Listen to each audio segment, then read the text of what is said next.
Magandang buhay! For today's video, higop-higop kita sa baw. Tungod kay nalipasan sang bagyo, syempre matugnaw, mapainit-init kita danay sa higad-higad. Syempre, kahit panalagsa lang makagwa, kag talagsa lang gidya manghagad pamahaw. Ang iban dira, so grab the opportunity para busog kay libre. Actually, hindi ako fan sang batchoy, pero tungod nga manamit ang ilang nga timpla dire, pabalik-balik kita dire eh.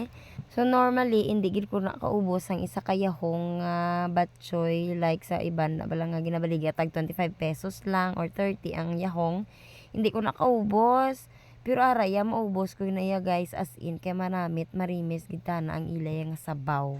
Sa 105 pesos mo, ayawan ka na nakaubos. As in, gabudik na ang tiyan mo kung gamay lang imo barukan. Baho, grabe ka higop-higop eh. Asang sabaw ya iya. Nami gidang higop ya kay timan special. May itlog. So guys, kung gusto nyo magtilaw sang marimis kang manamit nga sabaw sang batchoy, diri lang ina sa Jops Special Lapas Batchoy sa Barangay San Antonio.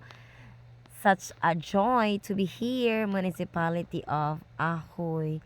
Thanks so much, guys. Thanks for watching. Bye-bye.